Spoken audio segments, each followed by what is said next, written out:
What's up, everybody? Welcome to another Sunday Trialogue. I'm joined by my co-host, Ricard Calvario and Ethan Indigo. Welcome, guys. Go ahead and tell them where they can find you. Ethan, go ahead.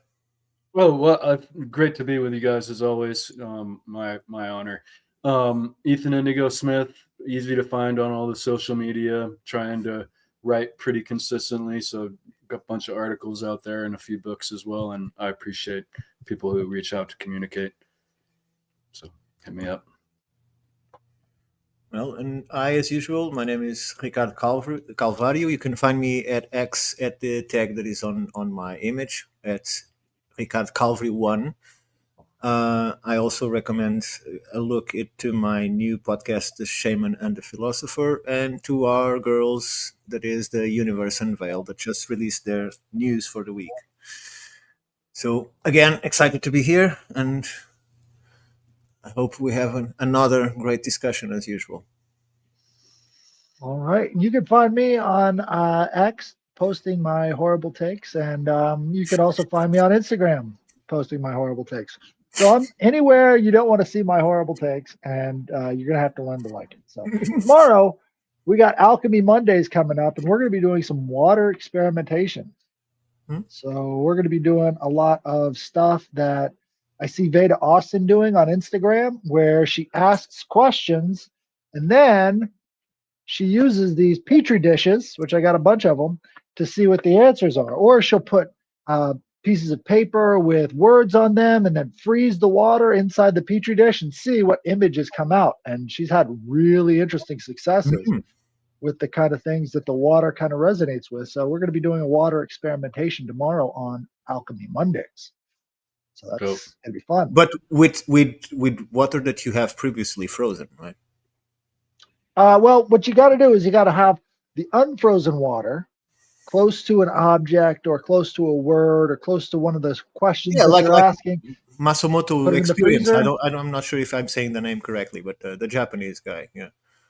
Right.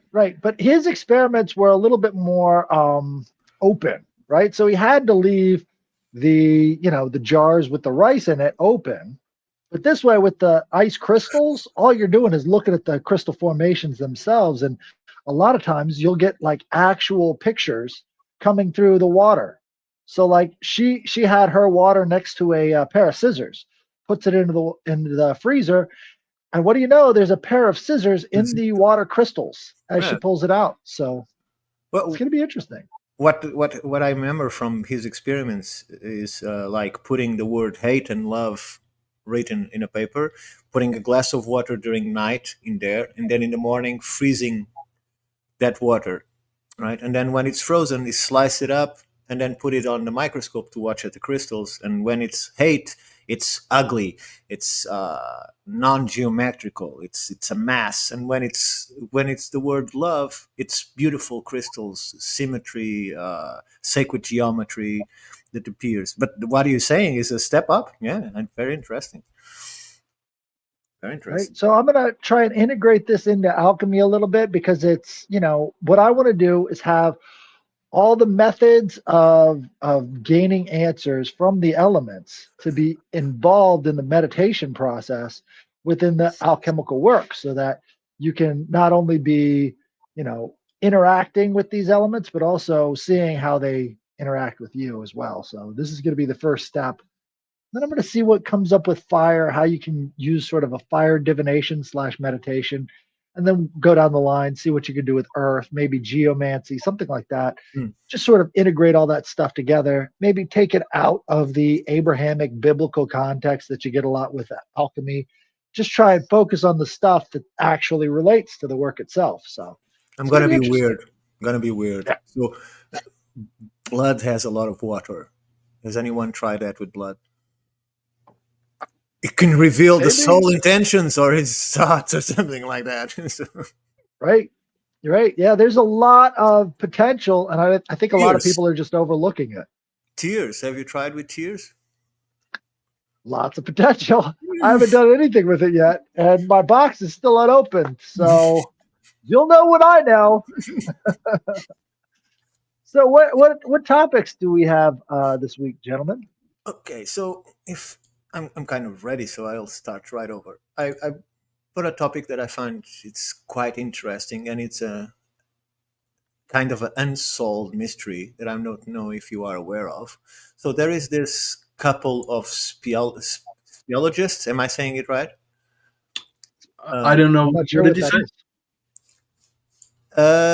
Speleologists. So people that goes I'm into just a caves fan. and sorry. Spelunkers? Yeah, well, what I have here in the paper, it says speleologists, so people that finds caves and tunnels and I this. think I'm just ignorant, and you are saying it correctly. So I'm not sure. So their names are Enric and Ingrid Kush. So they have been looking for this kind of problem for I don't know, 30 to 40 years. They're quite old right now, and they have a few books that unfortunately are not translated into English because they are Austrian. And so I was looking into their latest, because now that they are old, they are not afraid of fighting everything, right? As it happens with so many professionals in the either in the academic world or related to some form of information that is controversial. And so they have found under their own town, that is, let me see here the name, Steinmark in Austria. So they found lots and lots of tunnels. Some go kilometers and go without end. And then they publish this, and other people that is interested in this kind of stuff, like colleagues from other countries, start sending them letters, say, "Oh, you found that there? We found that here too." So, as the final image that we have is Europe, from Russia to Spain to the UK under the channel, there are tunnels connecting the whole Europe. The problem is the tunnels are not big enough for proper use by humans. So that raises even more questions. So I'm going to read this section of my study on this, and I will be eager to hear your opinions. So this is the Earthstall enigma across Europe, ancient landscapes. So across the breadth of Europe, from the frost-bitten steppes of Russia to the sun-drenched hills of Spain, a silent network of ancient tunnels claws its way through the earth, defying every attempt to pin down its origins. These are the Erdstall, man-made subterranean passages that Enric and Ingrid Kusch, in their unflinching exploration, detailed in the book called Torsen Underwelt, position as one of the continent's most enduring mysteries. Far from the crude shuttles of medieval peasants, these tunnels, often carved with a precision that borders on the supernatural, stretch across nations, with Steinmark, Austria, emerging as a crucible for their rediscovery. In this unyielding region alone, the Kushes documented over 280 new sites by 2009, adding to the thousands known from France to Session, I can say, from Bavaria's 600 recorded passage to the 500 scattered across Upper and Lower Austria. What these Erdstall and why do they resist? What are these Erdstall and why do they resist our understanding with such ferocity? Picture tunnels no wider than a man's shoulders, so 1.6 feet to 2.6 feet centimeters across, and their heights a meager 3.3 feet to 5.2 feet, forcing any explorer to stoop or crawl through their Spitzenbogen arches, pointed vaults that speak of an architectural intent far beyond mere utility.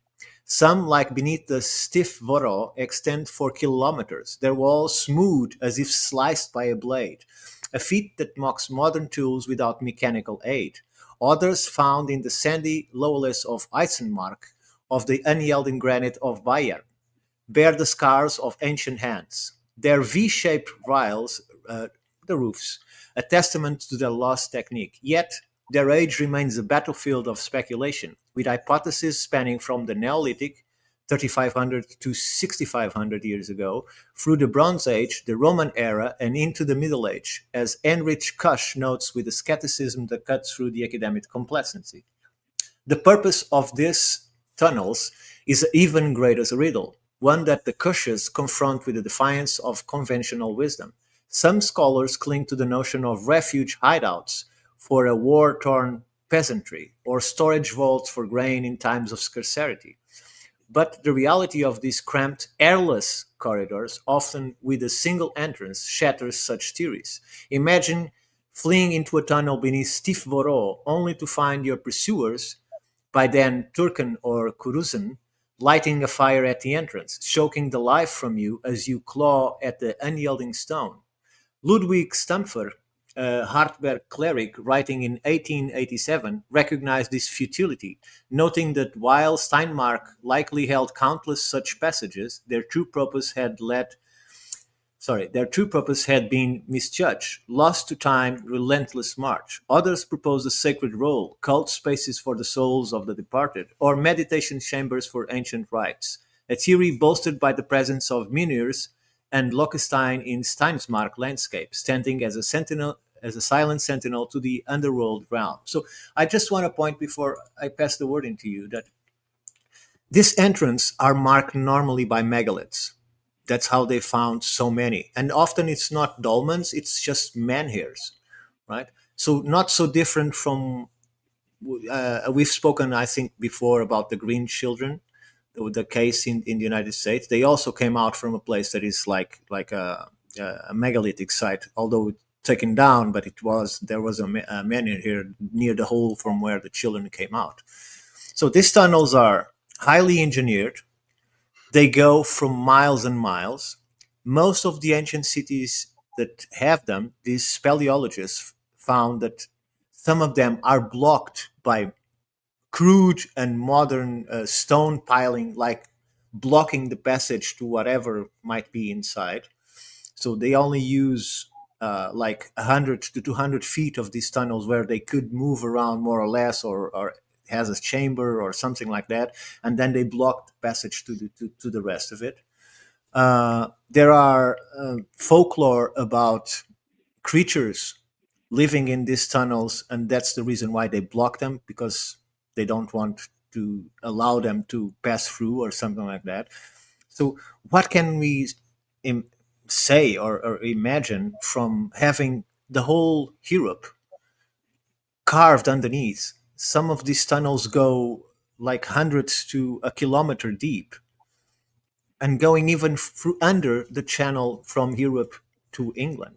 So preceding clearly Doggerland, because that's the only way I can see it, is that when Doggerland was still active, they did these tunnels, because with the water, I'm not sure if it was able to. Well, they had the technology to do it in solid rock. So I don't know what ideas do you have about this? I first wanted to ask if was Steinmark, was that the name? Yes. Was this town notable in the sense that it was kind of a centrifuge for many different directions of caverns, or they were assailed? Austria. Yeah, they were assailed. Austria. Right. Yeah. Well, I was going to throw in Austria is where they fought back the Muslim invasion of Europe with the winged hussars. Right. So they were your people, Lithuanians, that beat back the Muslims out of Europe because they had, brought their troops all the way up to Austria, from that Turkish side. And then right there at Austria, they were stopped and pushed back. So it's a very pivotal geography when it comes to warfare. Yeah, but when you look at the Enkidu or the 1,000 underground cities that you find, they all have this very complex system of air, like these chimneys.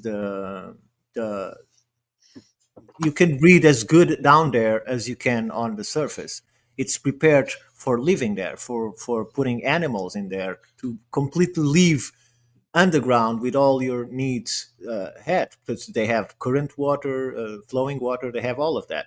These tunnels, you can barely breathe after you going an hour into them, you don't have enough oxygen for a human to breathe. Their height is too small for a human to walk. It's too narrow. So what kind of creatures were using these tunnels? What was the purpose of carving hundreds, if not thousands of kilometers, as they expose in their book, of tunnels? What was using this? Is from a past Earth, a different kind of creature?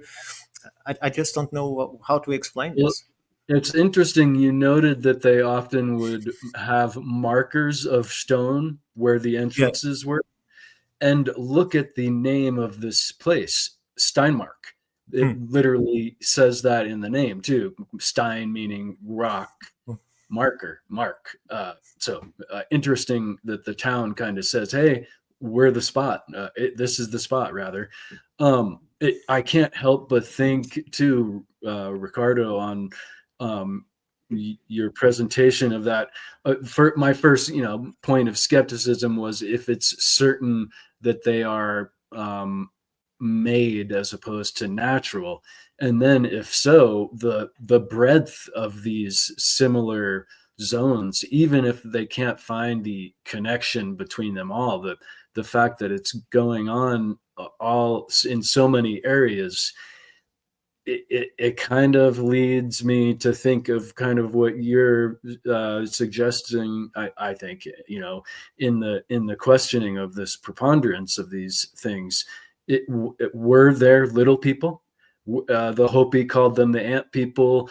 The English, Irish people in that zone had dwarves and fairies and elves, so on and so forth. And I just can't help but think that there were some kind of smaller beings that a lot of stories in India, they call them the Nagas, maybe, right? Mhm. Or different short people. I think there were also, but Little it's people for just the Native Americans. The name that they the, gave them literally means little people. So, there is actually too a rock formation in Hawaii that is kind of inexplicable, a bit crude, but it's the legend goes that the little people built it, and the little people who came before us is usually how the story goes. It's a fascinating topic, and it's interesting. Headless, you pointed out like the military.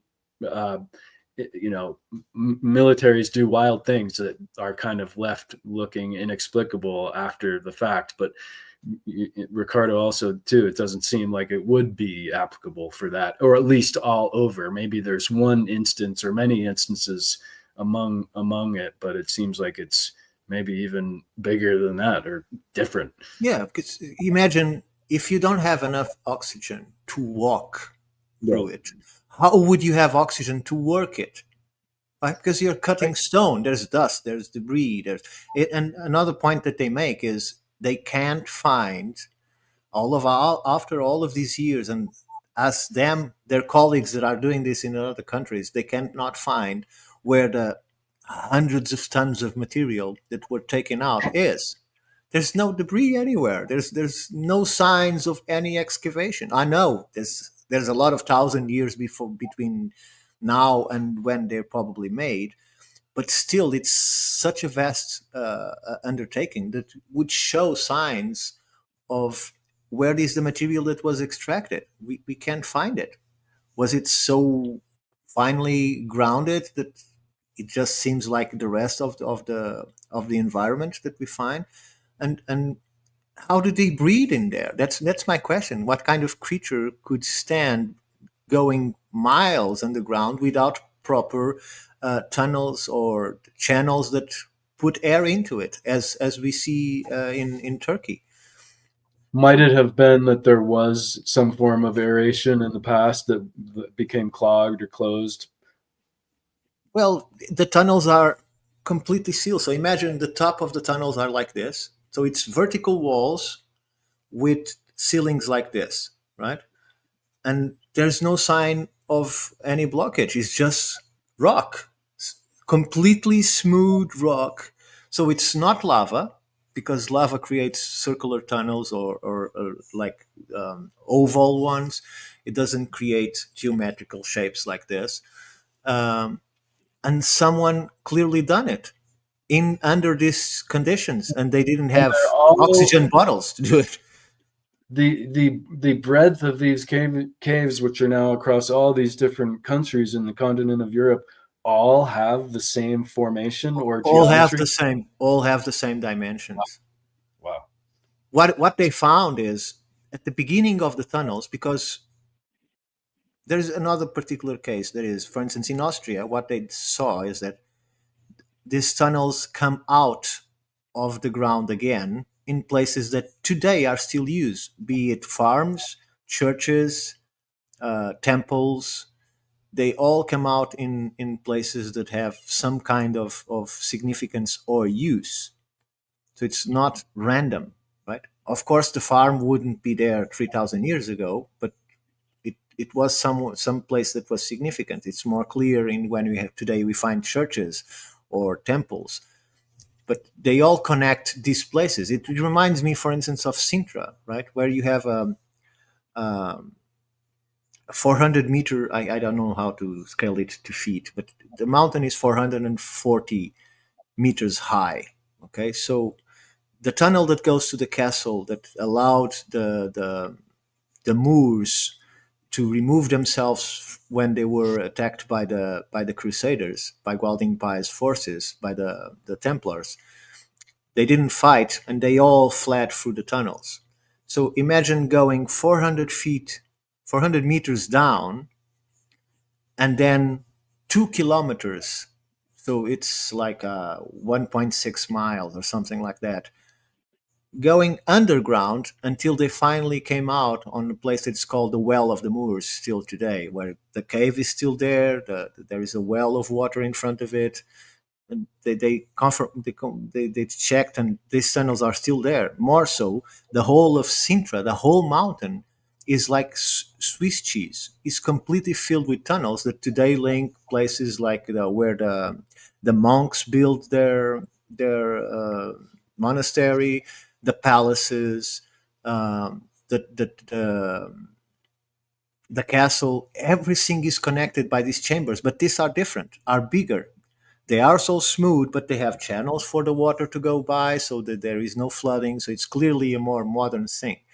In terms of this in Europe, the tunnels have no preparation for removing water.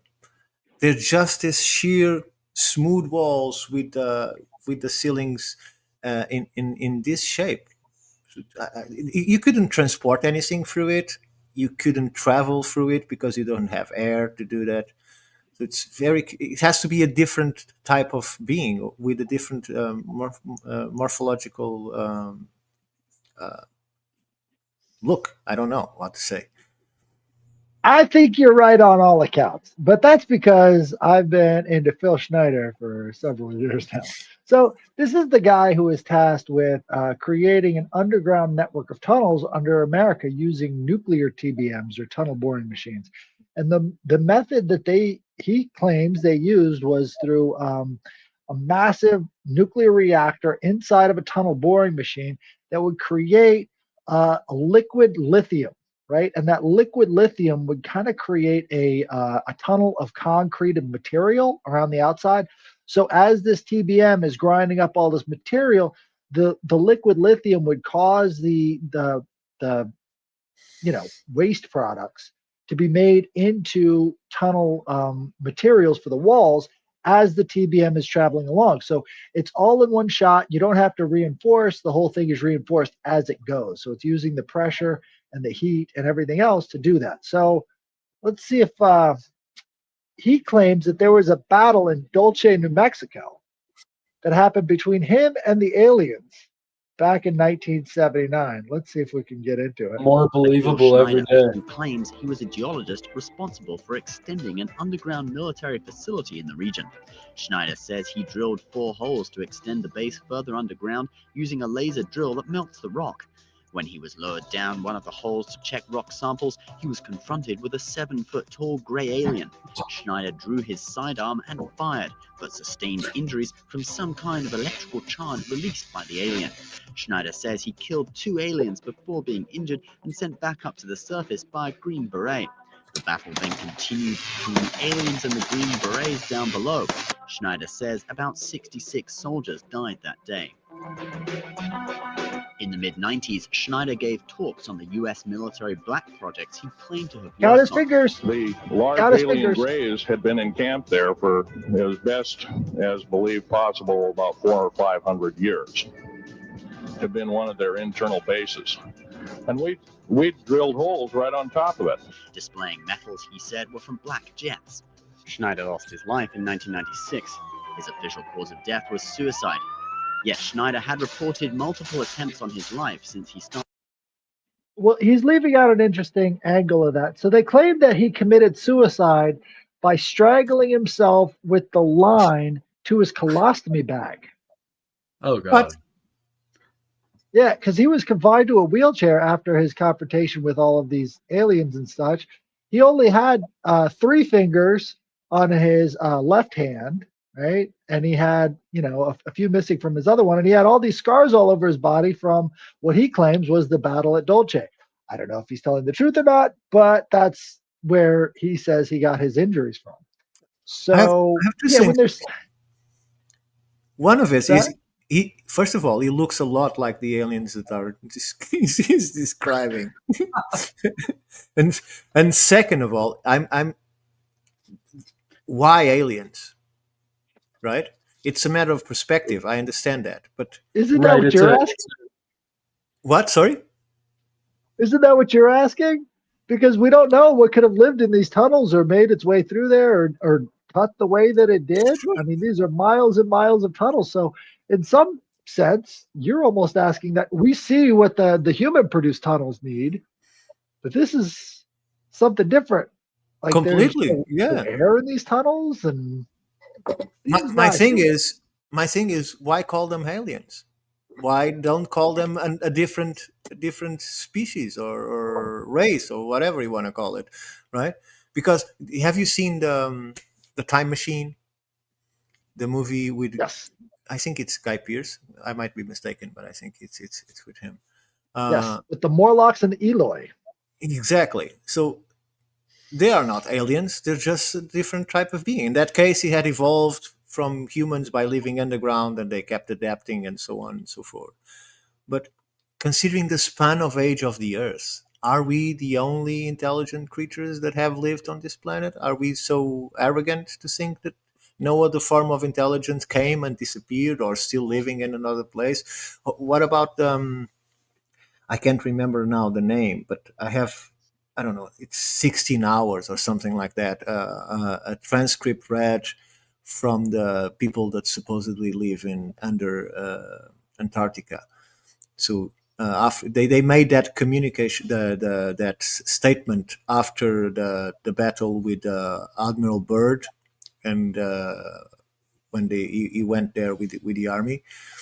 So it's a huge text that we can't confirm if it's real or not. But the things that are said in there show that whoever wrote that has highly knowledge, has a highly understand of the history of the Earth that at the time wasn't that good, and it describes technology that we only can dream of on our days, right?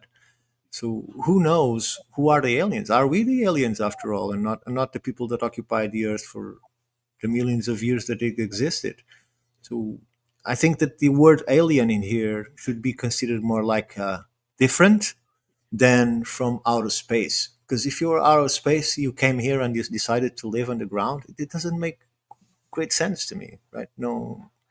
Well, actually, think about it. So, if you were going to colonize the moon or Mars, which would be easier to pressurize? Surface level structures that could be hit by any sort of weather or, rocks coming from anywhere, or underneath the surface. So, this has been a plan for NASA for a long time, is that they want to colonize using remote control drilling apparatuses that just land there and start creating the structures before humans ever arrive. That way, humans can go straight into the holes and not have to worry about trying to survive on the surface, because it would be a lot easier. You've got the pre-made structure. So for me to think about aliens coming to the planet and then living in tunnels or even precursors, I think that seems likely. But something else about the battle environment. If you're watching people today fighting in a given area, you're going to find right under their feet evidence of thousands and thousands of other battles that took place in those same areas, because the importance of certain geographic locations for controlling the rest of the region have been known for the same period of time. So having all of these tunnels going to a place that might have been embattled by two different continents coming together, that seems like a similar situation. There might have been some sort of struggle for control over those regions at those same spots. Right. So, Well, in I terms don't. of alien and alien, I I'm think not. if it's alien to my perception, it's an alien. Sure. I'm not one in agreement with the theory of evolution, but I am in agreement with natural selection. So imagine a huge cataclysm where the humans that use, or the hominids, were forced to go underground, right? And some, after it's already safe to come out, came out and suffer very little differences. But those that weren't safe to come out or decide to stay underground because they didn't want to go through it again, in time, those that are better adapt will procreate more, right? And so the species will start to evolve probably into a smaller shape. You don't need the color of your skin, so you can go gray. Your eyes, by some reason, those that have bigger eyes or have better night vision will procreate more than others, or they have immunity to this, to the low oxygen levels. And after thousands of years, you have a gray, what people call a gray, for instance, right? That's the kind of creatures that were shown in the video that you played. So are I they got us? another one. Are they us? I don't know. I don't think so. But I got another one. This is a trucker driving into one of these vast network of tunnels that Phil Schneider was cutting around the United States. So there is evidence that he was not telling lies about the tunneling project. The tunneling Oh project yeah, don't was doubt it. It was real, and the fact that he was suicide. right. Suicide by having his colostomy bag wrapped around his throat, which doesn't seem like somebody with a colostomy bag would even attempt something like that because of its dishonorable nature. Like, sure, I could see him killing himself with a gun. He seemed like that kind of guy, but yeah, I don't see him actually Yeah, doing that with a that does bag. not make sense. All right, so this is in Springfield, Missouri. This is where a lot of the transfers take place. So this was an old salt mine that they've Salt mine. That's what converted. I'm going to say. Yeah. Right, this is a salt mine that they've converted into this massive underground storage facilities. They have, levels upon levels upon levels of servers that are underneath the ground here. And this is where a lot of the AOS or AWS servers are, as well as American government servers, all classified, right? But this facility right here, there was another video that I had seen where a trucker was walking up and down the line as people were getting checked into this facility and asking them where they came out. And one guy goes, "One time I came out in Maine." And this is in Springfield, Missouri. So he went under the ground in Springfield, Missouri, and came out in Maine. I think this is probably a continuation of the project that you're talking about. That was thousands of years old. We just have no frame of reference. I think that's good enough to describe that. Yeah, because in many of the tunnels that were discovered by these speleologists and their colleagues, they noticed that the first part of the tunnels have been reworked by humans. They made larger, they created chambers. The walls are not smooth, they are much cruder. And then after that, areas that were enlarged, you enter these narrow tunnels that go endlessly. They just can't see where they end, right? Uh, they can't explore them all. That reminds me of Ricardo, Mammoth Case. Even it's Mammoth Case that they haven't mapped yet because it's so huge that they can't determine where it ends. I had that pulled Does up it- actually. I was going to go to that. Ricardo, does it appear that these cavern systems are connected, like via great distance, or are there many different smaller zones. No, they connect from Russia to the UK, Bizarre. all Europe. So they Of found course, entrance in Spain, they in the haven't UK. Yeah, go on. they haven't gone through necessarily because it's too small and too distant for a human to really go through. Exactly. Gotcha. And no air. It's just no air. And, There's and where? Right. I wonder if there were different systems that were smaller. I wonder how many might be initiatory zones. Right. See, you make it to the other side, you pass the test, you go through your greatest fear type of thing. I know that was something that was done sometimes in some places. Here's a Yeah. scary thought. What if it's a massive Helmholtz resonator and the whole thing is like a giant flute? Yeah. And once they play that note, guess what? Cataclysm time.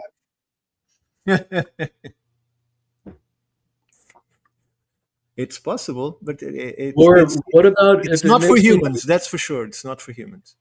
It makes me think what if some kind of sound vibration could be communicated via great distance for communication purposes? Is that possible, Ricardo? Yes, the problem is they find that these tunnels then have layers.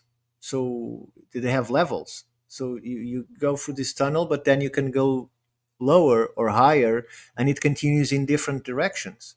So it's Bizarre. not like an instrument. It's Not extremely, quite. and there's no chambers. It's just tunnels. There's no the chambers that they found are the chambers that were done by humans from the 1600s to the 1800s, and from the case of this church where they came out of. So they entered in a tunnel in a certain point, and they came out on a church.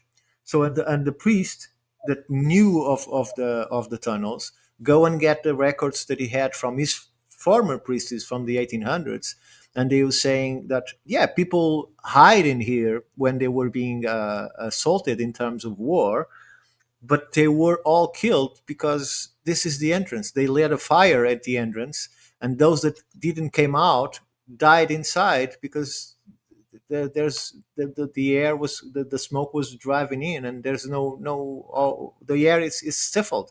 There's no respiratory channels. I don't know how to say it. No vents. There are no vents. So it's not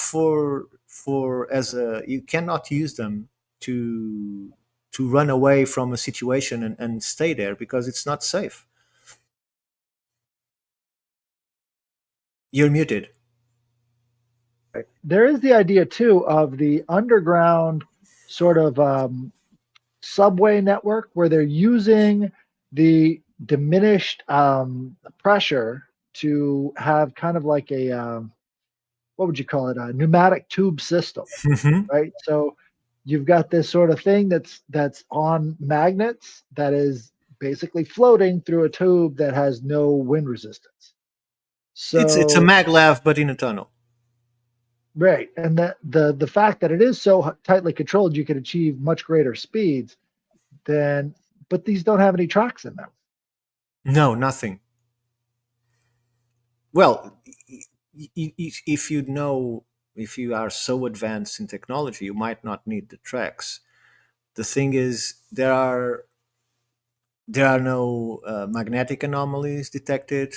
There is no marks whatsoever on the walls. They are just, like you said, it's like butter with a hot knife. It's just smooth all over for kilometers. All that they did underground, it's the same thing. First of all, it's too small, too narrow, no air, and completely smooth, like some magical work that they can't understand how it's done because of how narrow it is. But yes, you could probably have vehicles going from one place to the other. But then how do you explain the vertical shafts? How do you explain the multiple levels? How would those transportation vehicles, or whatever you want to call them, move through that? It's not just a straight line with like a train would follow. It's 90-degree angles. It's weird. It's just weird. It's giving me Truman Show vibes, right? So if we're a big show, this would be the back tunnels that the staff would be using to make the story progress from the background. Sure. we can't understand it because we don't fully understand the TV program we're on. Because the Mammoth Cave, if there is a connection to what they call the inner Earth,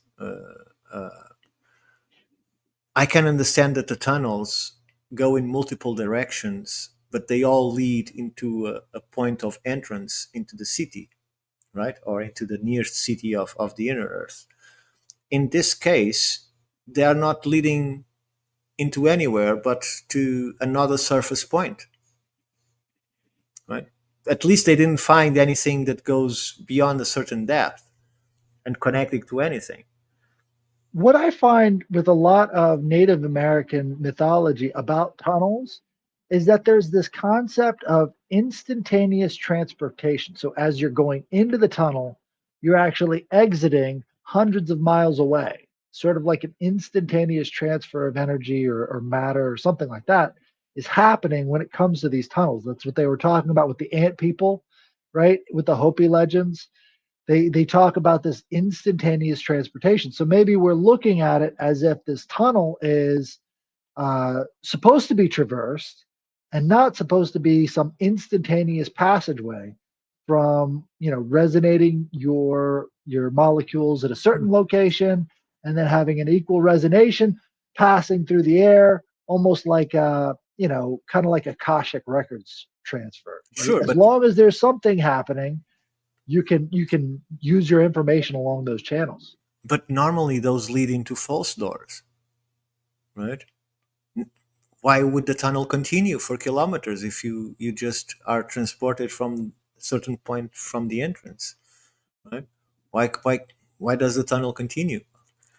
Because in the I'd case have to know what the technology is. sure, because for instance, you go into Hal Saflieni hypogeum, right? They only let us go to the third level.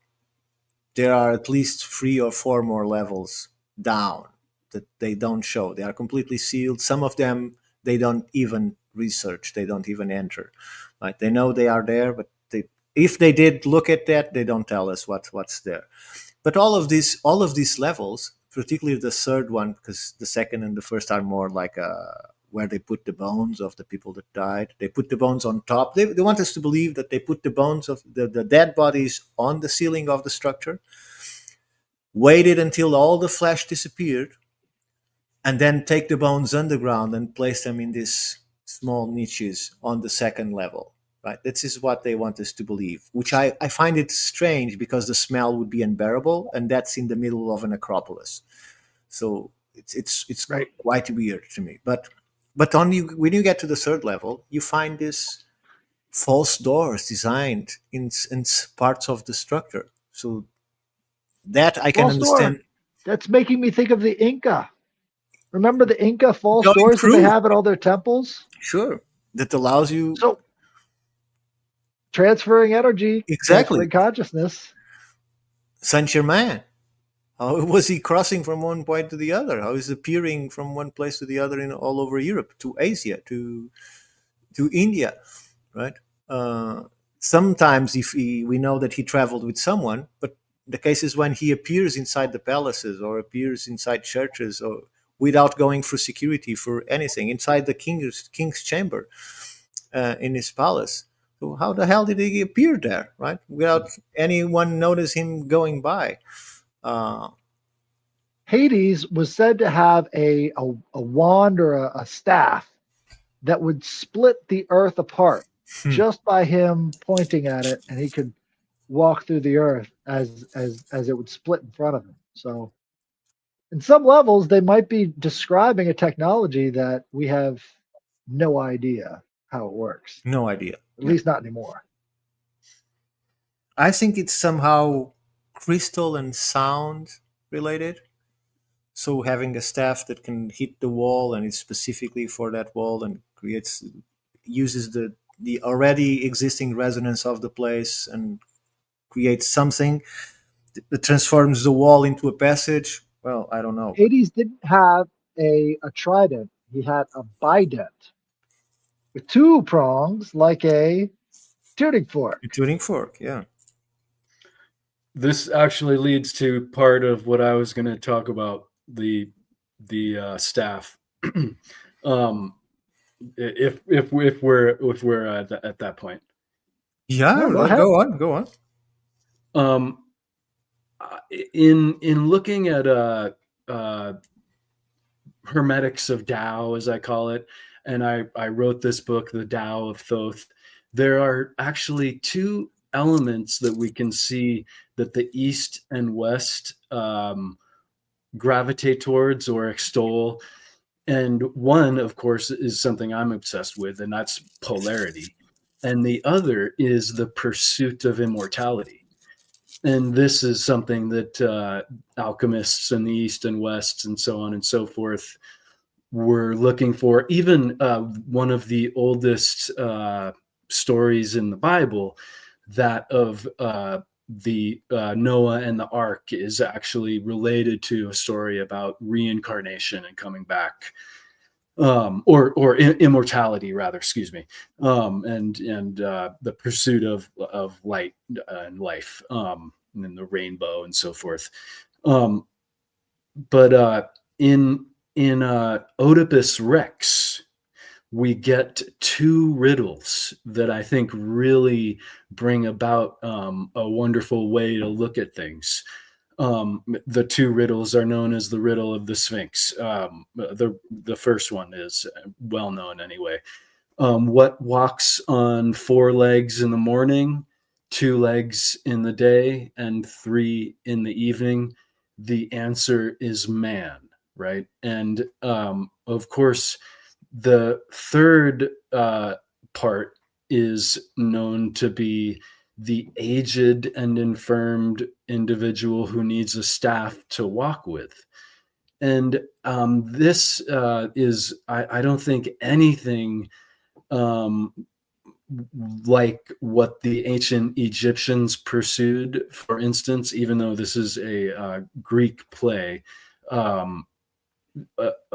This is kind of about the old world pursuit of immortality, rather than the inevitable aged, right? So the mastery, rather than the aged, has the wand or the staff, or and walks upright and so forth on 3 legs. And yeah, we see every character.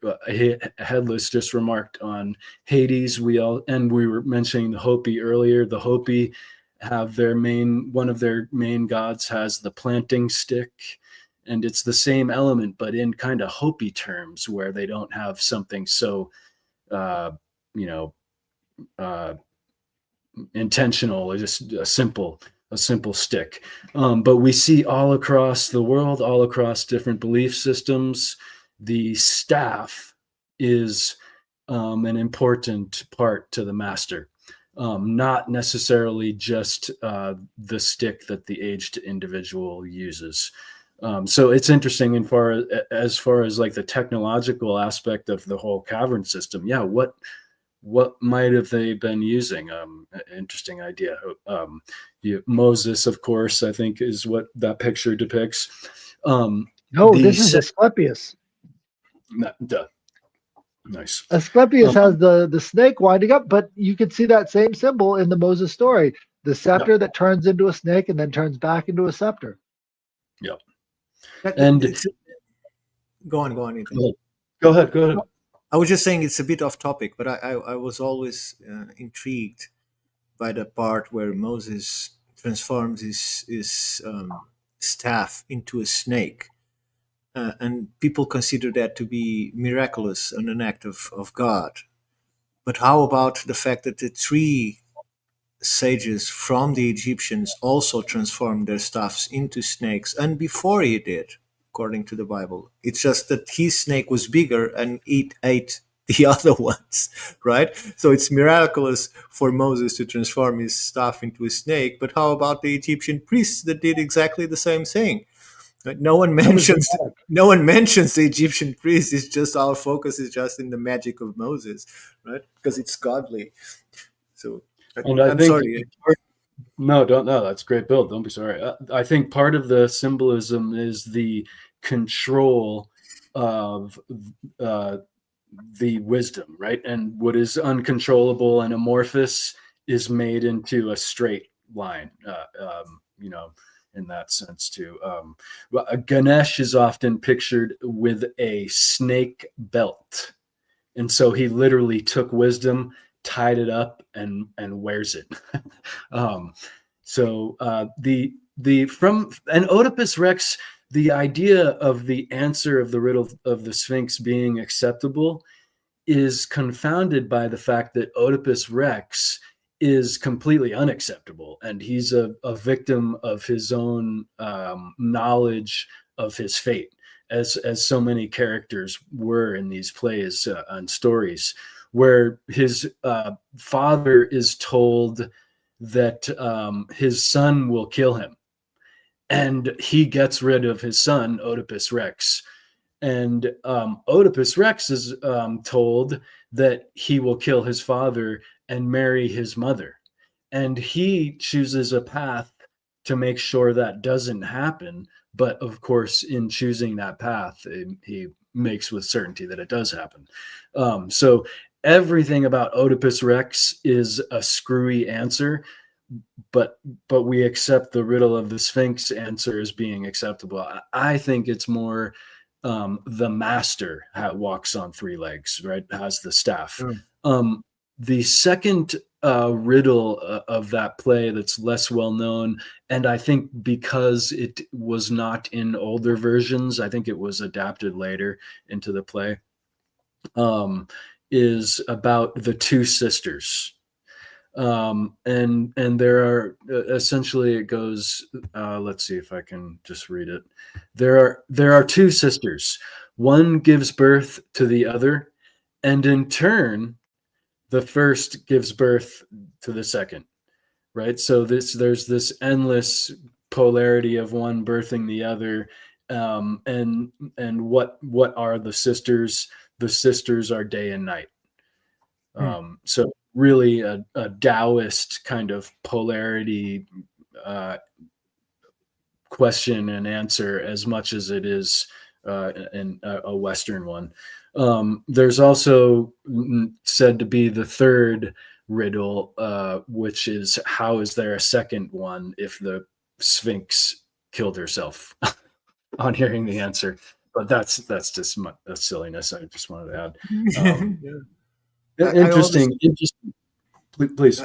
I'm just saying, I always found fascinating that hearing from the oracle, or whatever is source of your future, right, is what leads you to actually fulfill the prophecy. And usually by trying to prevent the prophecy from happening, the steps you take are the steps that inevitably lead you to complete the prophecy. The most recent, it's years ago, but the most recent is Anakin Skywalker, right? By constantly being given these premonitions of what's going to happen in the future, by trying to avoid it at all costs, by going beyond what is humanly possible in order to prevent something from happening, he caused exactly what was premeditated to him. And we see this in all. This is not a coincidence, because Star Wars was developed based on Joseph Campbell books, but that dive deep into the hero's journey. But that's exactly my point, is every time that these people are told beware, by trying to avoid it, they fell into it. And my question is, if they weren't aware of the future, would their path lead into that end? Probably wouldn't, because they wouldn't be worried and trying to prevent it. So isn't that a form of control by itself? By headless, now you have a premonition during the night, and beware, because this will happen if you don't take care, right? And because of that, you fall exactly into that trap. So it's another form of control. It transforms the premonition into a form of control of your future. Yeah, it reminds me of I think. Sorry, go ahead, Headless. To pop in on that one, so I would say that when you're talking about prophecies and people, this is like the theological grandfather problem. right? So they did an episode about this on Futurama. He goes back to the past, and his grandmother is super in to Fry, the grandson. And so the grandfather problem is who's actually your grandfather? Is it who you think it is, or did you actually produce yourself? If there is time travel, right? So you come upon this infinite loop of regression. So when you're given this prophecy, that's like the gods showing you a vision of the future. And then by sharing that vision of the future, you make that prophecy inevitable. Even though if you'd have just kept your mouth shut, things would have been totally different. And so I think that's why when it comes to prophecy, there's this maxim that the Delphic oracles had on the wall, know thyself, right? And so if a prophecy is more than fortune telling, where you can take your own meaning out of the images that you've been granted, then it's actually a conspiracy.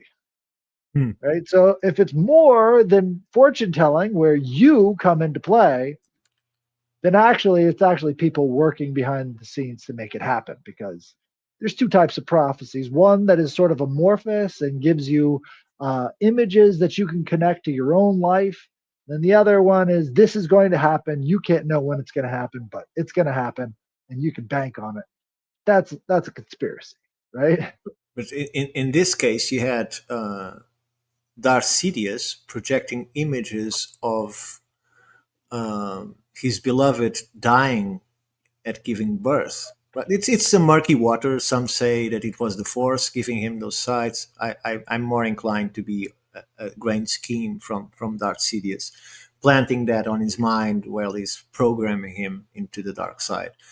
But you raised a question that I dwelt for many years. That is, I never bought, even as a very young person, the idea that if you kill your own father or your grandfather by traveling to the past, that you cease to exist.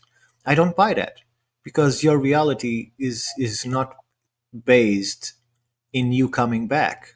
Your reality only changes after you come back. So I believe more on multiple realities. Like every time we make a choice, there is like a parallel universe where you make a different choice.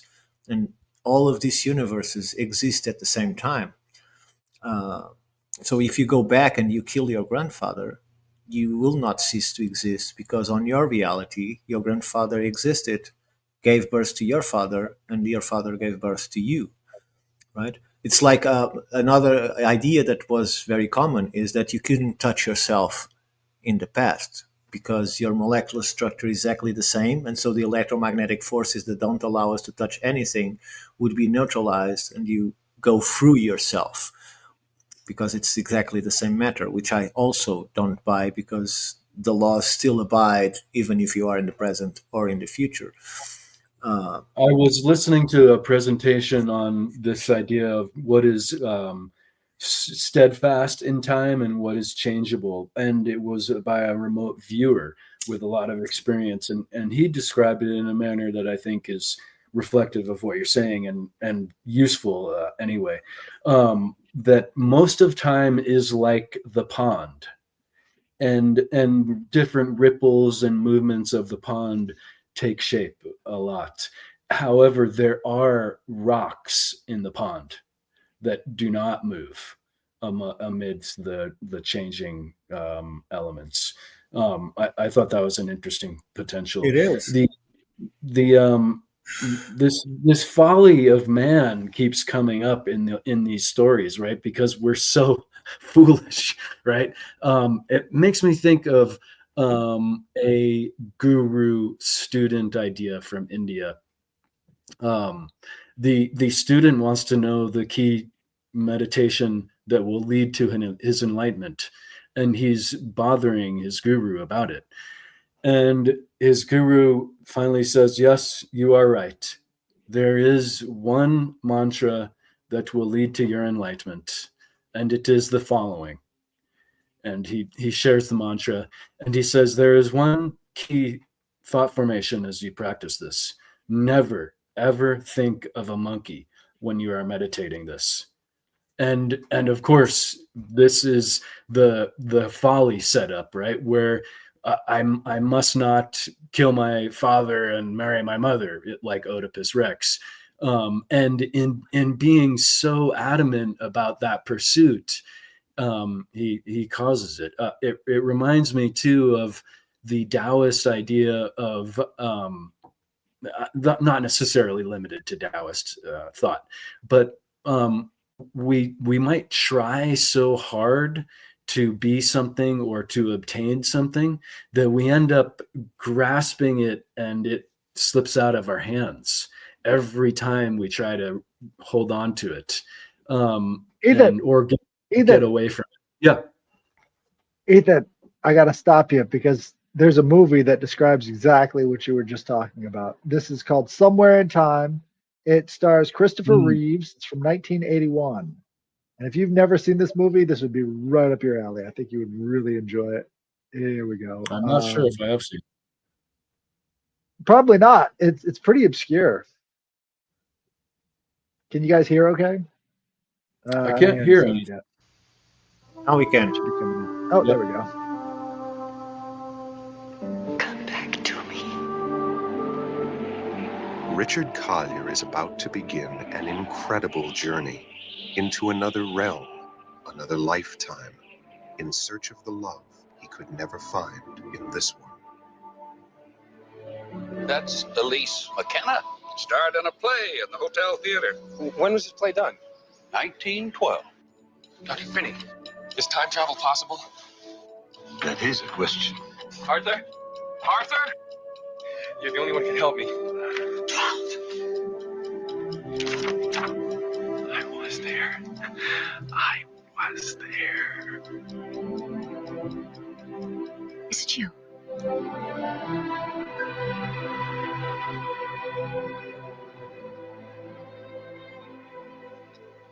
Is he the one, will you?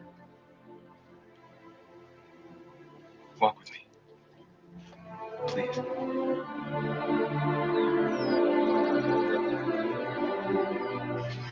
Collier, I know who you are. You came to destroy her.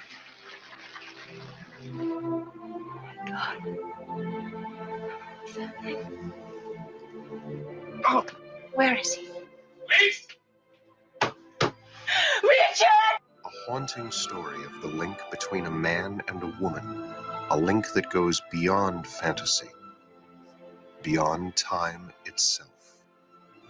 Universal Pictures is proud to present Christopher Reeve, Jane Seymour, Christopher Plummer, Somewhere in Time.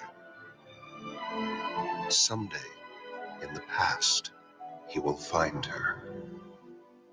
Someday in the past, he will find her.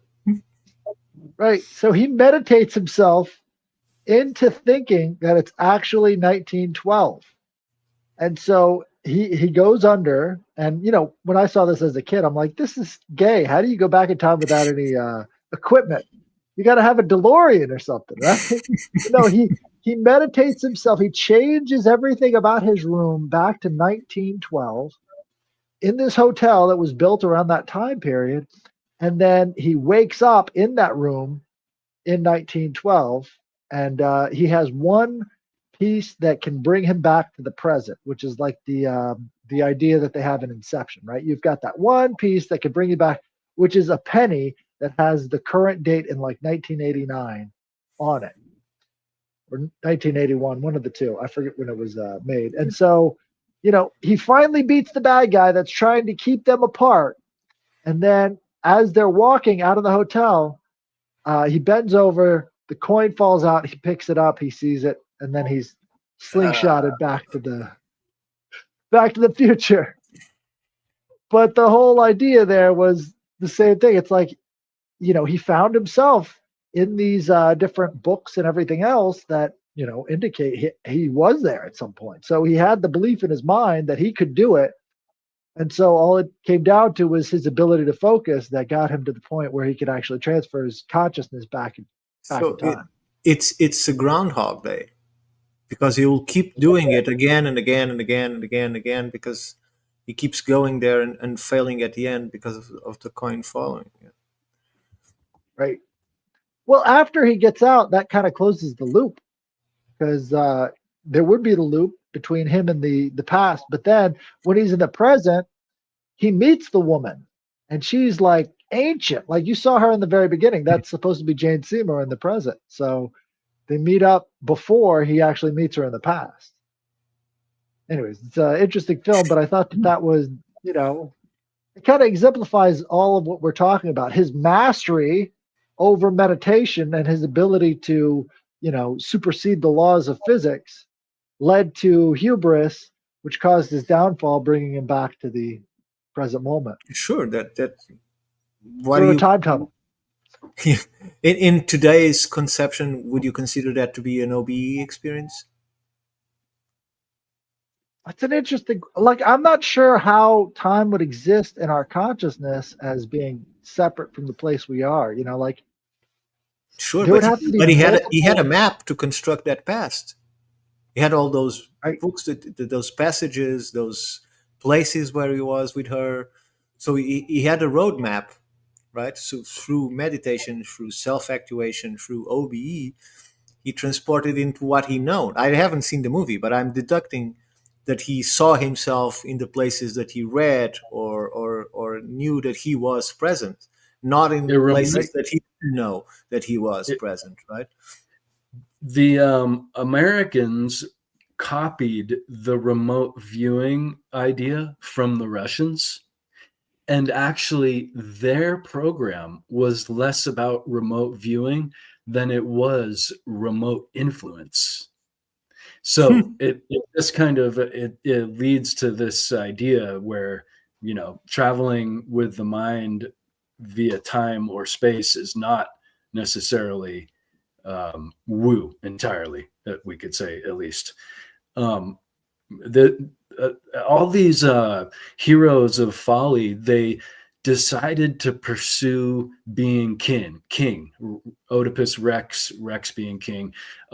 They tried to get away from their fate via some really yang oriented forcefulness, and end up stumbling into things. And it's almost with in relation to Taoism too, just be honorable, and you won't, like, don't do things at any cost. Nothing's off the table.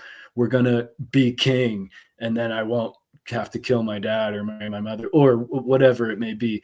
Just be honorable and steadfast, and then those things really don't come up. But outer the outer yang, inner yin, right? So on the yes. inside, you're just reacting. You're just reacting to all these things that are coming to you. But on the outside, you're overly forceful. You need to have inner yang and outer yin. It's like, I need to pay attention to what's going on around me so that I can make the best choice. Instead, it's all just reaction upon reaction upon reaction. And I think right now we're not living in a story where this is occurring, but a reality. In fact, look at what's going on with AI. They're building up this whole thing, and it's going to make us king, and it's going to do this, that, and the other for us. And yet we just invested $100 trillion into it, and none of it is coming back, and we're going bust. And so this folly of man's pursuits, I think, is directly evident in the story of AI right now, too. Right? One could speculate anyway. No, I still think that the real reason for AI, apart from any military complex intentions, is for the ultimate robot.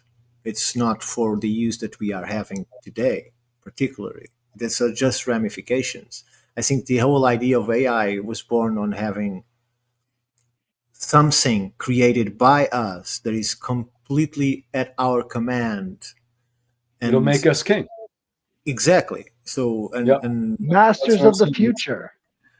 Masters of the future. As in every single mythology or religious tale, Yeah. there is always the individual that plays God and tries to create something to his image. And look at Always. what they're calling it in the United States, this multi-trillion-dollar investment that some economists are saying that the United States is basically an AI economy right now. It has nothing going for it besides that.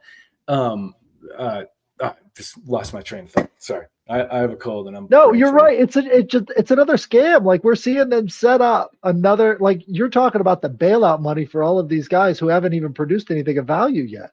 It's like, how are we bailing out people who haven't? We have to master the future. The future is inevitable. All of this stuff is inevitable. It's like, where's the product? What have we seen that's actually doing the things you're telling us will? Yeah, but that's what I was going to say just real quick, that they're calling it the Stargate program. That's like, here's your doorway to being a god. But I mean, it's illusory and it's illusionary, but sorry, Ricardo. No, you're right.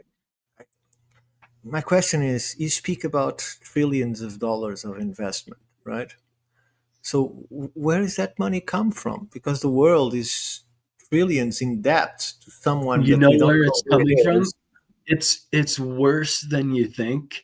I think it's coming from essentially formations of A lends to B X trillion, and then B lends to A the same X trillion, and they will say that they have developed $2 trillion in investment. Okay, but let's imagine. I know it's too far out, but let's imagine a perfect world, right? So when you are trying to develop something that you believe it's for the benefit of mankind, right? And money enters into the equation because you need money to do whatever it is. But then you think, okay, but who creates money, right? So if we have people creating money constantly, so money is not being, because you can have more money by selling or doing something, right? But the money is always the same. The overall money is always the same. You just have more of it or less of it. But that was only if money was only created once. Money is constantly being created, is constantly being filled into the system. So wouldn't it much easier, right? You have now this plan for helping humanity, and money is just numbers in a computer. So just let's make it up, because that's what I think it is. When you say there is a trillions of investment, there is no such thing as trillions in money. It doesn't exist. On that point, I have a couple of points to point out. So Tara right here says these scams are messing with our souls, and I think she's absolutely on to something, because if we go back, you guys have heard of Tartaria, the Tartaria mythology that has grown up around these buildings that seem like we can't produce anymore. Why can't we produce them anymore on a physical level? It's because our money is so devalued that those materials and the people who worked with those materials have died out, and so has their knowledge of how to work with those materials. So by the act of inflating our currency, they've put certain materials outside of the price range of most people by making it so that your dollars go less further for the amount that you have in circulation. So now we're getting dumber collectively through the act of inflating currency. If that's not messing with our souls on a very physical level, I don't know what is. Not just that, but what they're using to generate, like Ethan was saying, what they're using to generate these loans is simply our signatures or the signature of the person who is accepting that loan. So upon the receipt of that signature, they go to the Federal Reserve and ask for that amount of money. So it says that you're actually the source of that loan by taking that to a higher banking institution and requesting that money. So it's simply the act of requesting that money that brings about the formation of that money. Which between corporations, that's a lot of fucking power. Not just that, but there is the first mover bias. When you're inflating the currency, it sits in a bank account and it hasn't hit circulation yet. The first person to use that massive amount of new cash is the one that has the most purchasing power for that dollar. Everybody else has fewer and fewer. So by them creating this stockpile of created notes, like you were talking about, Ethan, the very first time that they're spending those notes, it has the maximum amount of value. And by the time it gets to us, that value is incredibly diminished. So this is a method of creating a command and control economy simply through the act of creating dollars.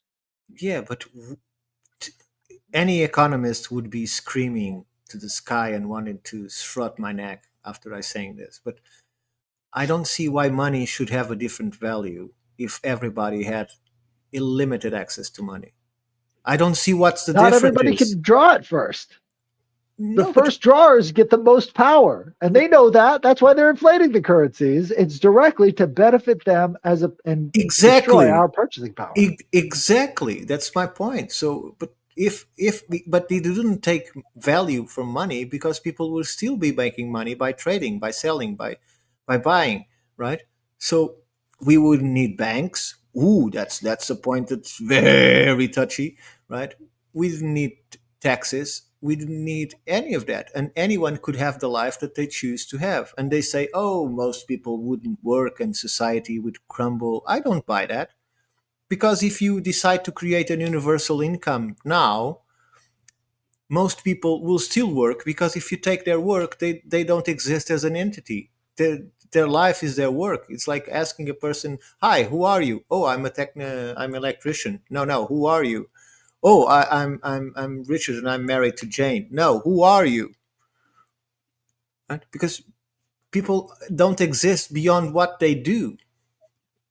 So even if you give In them some money, cases, they will still work. I think I think what a universal basic income would do is it would cause the money to inflate immediately. So as you've given out the universal basic income to everybody, all prices would rise equally fast for everybody because you're just producing money, you're not producing things of value. So in doing so, everybody would instantly know, hey, what's causing this inflation? Well, we just got this check last week, and now all price discovery has now hiked up their rates based off of the new money input into the system. You've got to have the relationship between the money and the goods being produced and traded and being used for what they call price discovery. Why do we know what the price of things are? We know what people are willing to pay for them. So how they value one thing as opposed to another value. So a seller is always going to be willing to get rid of his stuff for less than he's getting in return. So he may value his goods at a certain rate, but he knows that people aren't going to pay that rate. So he's got to lower his prices to accommodate the person coming in with that money. And if the entire system is based off of this organic price discovery, then you can see how, inflation would start to reduce, because now everybody is trying to, chase after the goods that they're more closely valued at because, people can change their minds based off of these things. Now, there's a Sure. lot of pitfalls in the system, right? You could have cabals set up where people are like, well, let's see how much more we can get out of them for pool supplies or some other branch of goods that they could be monopolized. The problem there is you reach that threshold pretty quickly. People aren't going to buy from you anymore because they can have a different alternative where somebody's willing to take a little bit less than the maximum price set in that field, right? So we have this constant push and pull between the buyers and sellers that are creating the economy. But when you're injecting a whole bunch of free money instead of goods that are, used to trade that money for, then it's just a complete abstraction, which actually brought me to my presentation, which would be the limits of abstraction, the limits of ideology.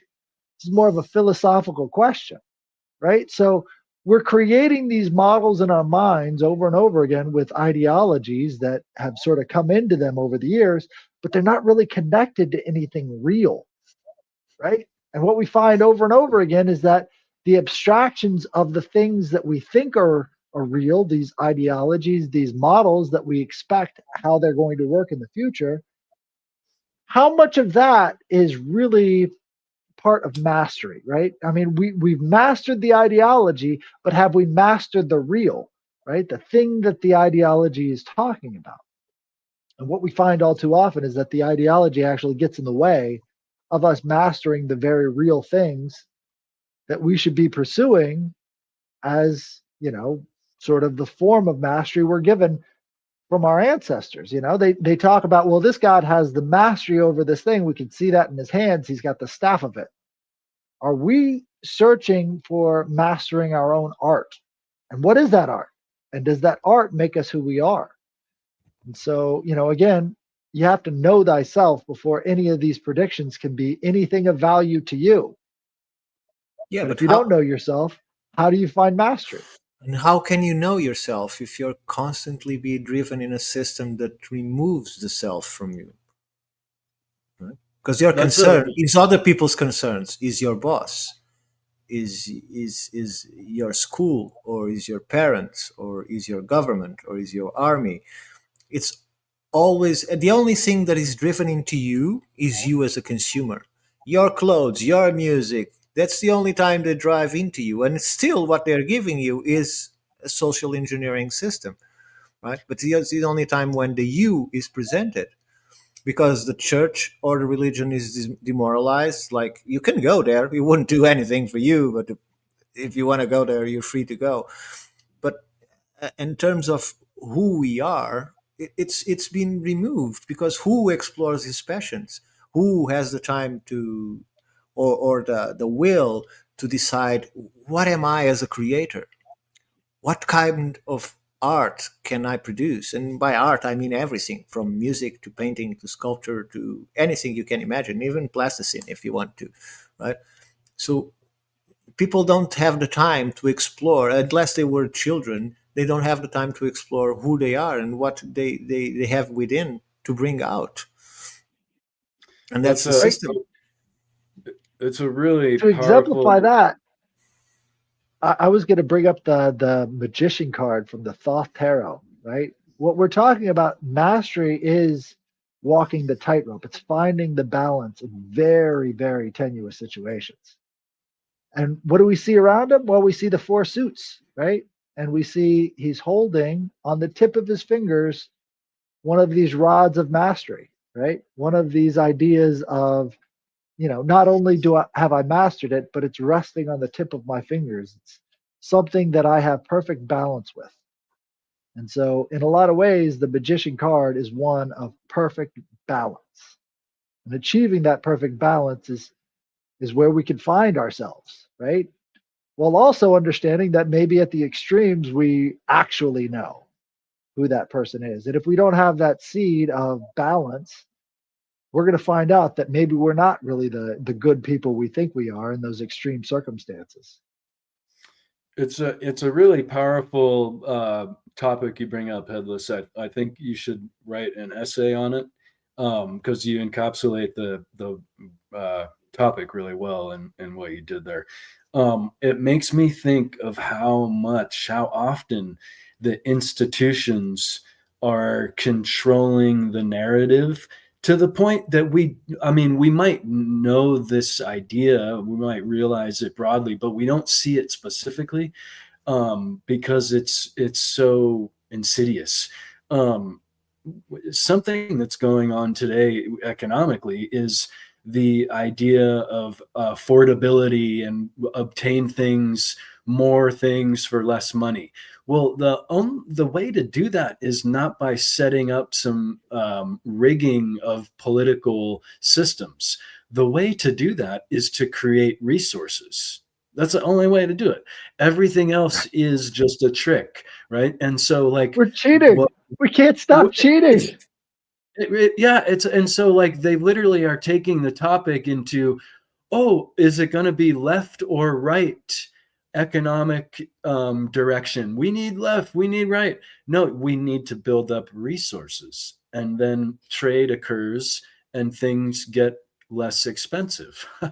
Another reality that they try to put forth, and right now is a big topic at hand, but 20 years ago, I remember seeing journalists being so specific that they would not slip up on this. And now I'm seeing it just a regular that journalists would put forth the equation of health insurance with health care.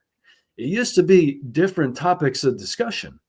Health insurance does not equate health care. It allows you to get health care in the modern presentation of allopathic medicine. And so they're presenting it as health insurance is your health care. No, it's not. It's not at all. Totally different things. So we That's get the ideology trap.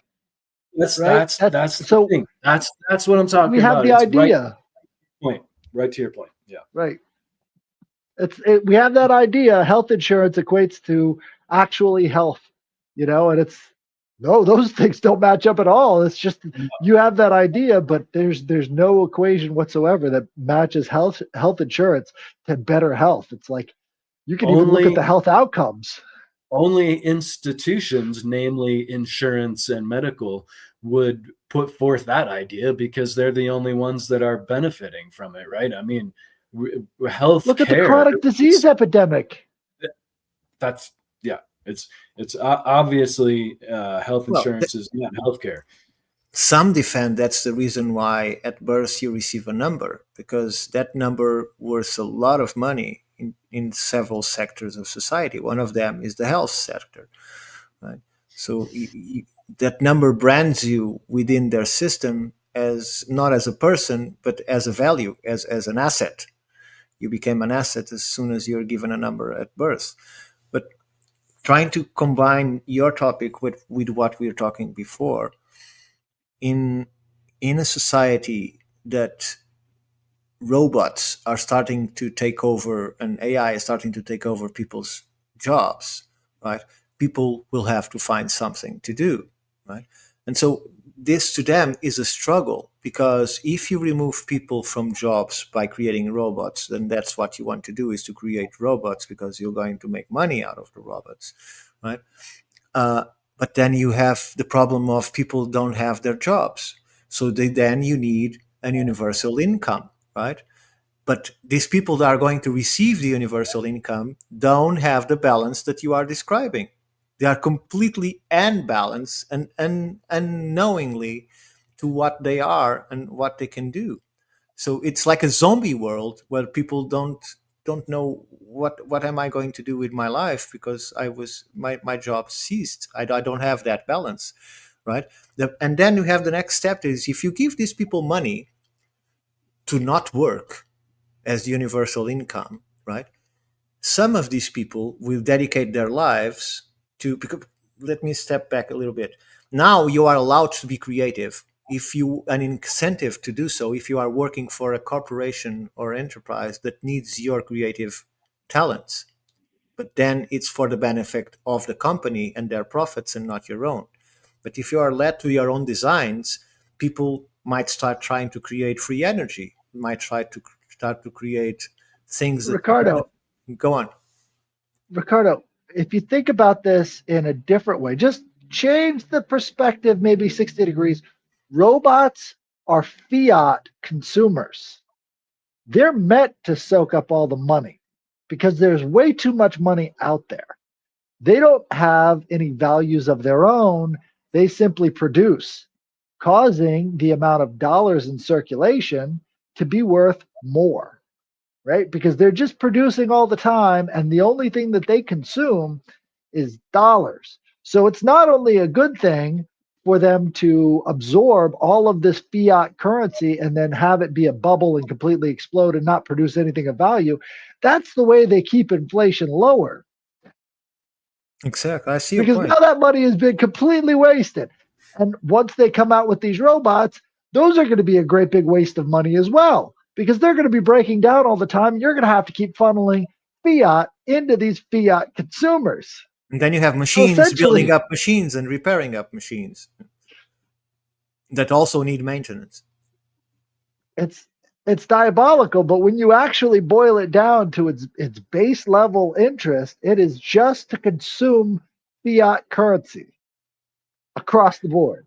any way you could possibly imagine it, that's what they're there to do, is to consume fiat currency because we've got too much of it in circulation and it's killing us. Yeah, it's diabolical, and it's because of the technological influence. It's exponential in its effect, but it's all so typical, right? It's like the same scam they've been running. That they're running it, one direction or another, either under or over speculate, under speculate, and they make So it either way.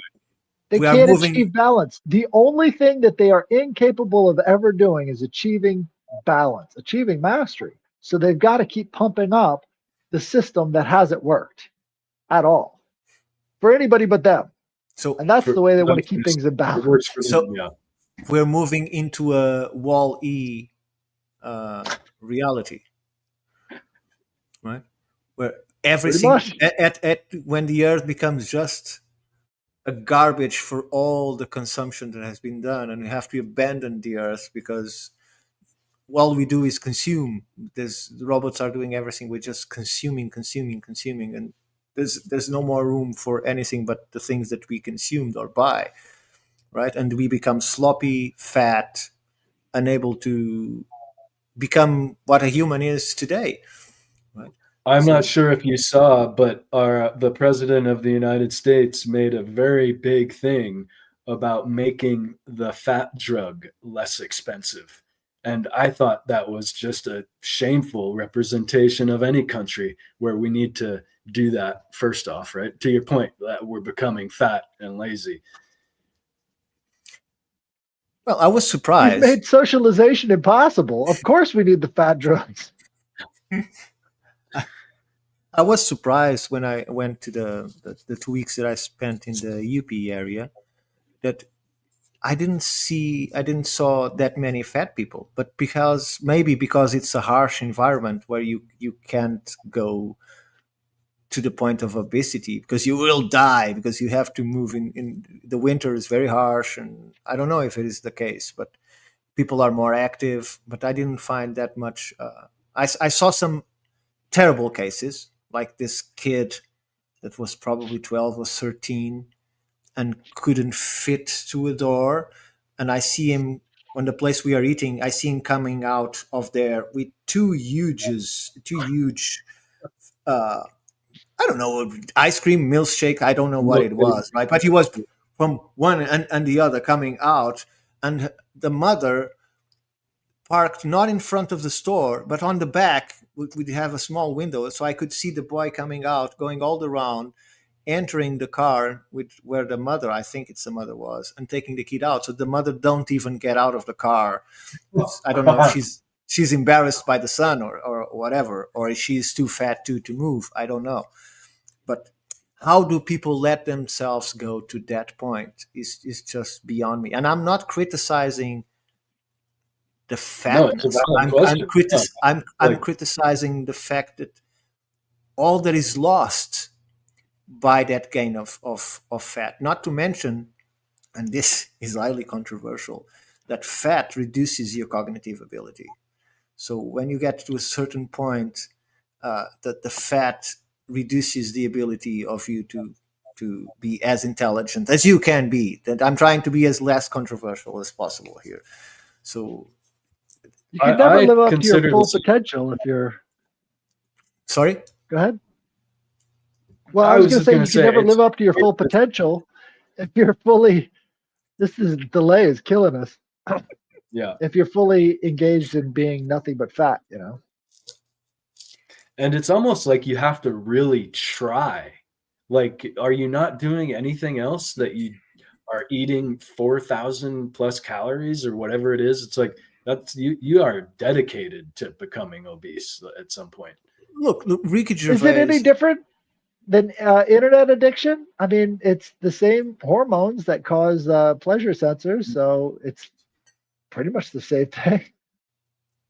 Yeah, but first of all, some years ago in Europe, we started seeing that they understood that the consumer was getting fatter. So by showing perfect bodies to certain products was being counterproductive. So they start justifying being fat to people. Like, it's okay to be fat. It's okay not to exercise. It's okay not to be Fat healthy. positive It's movement. okay not to be healthy. This is the end point, right? So And sorry. Go Yeah. ahead, hit it.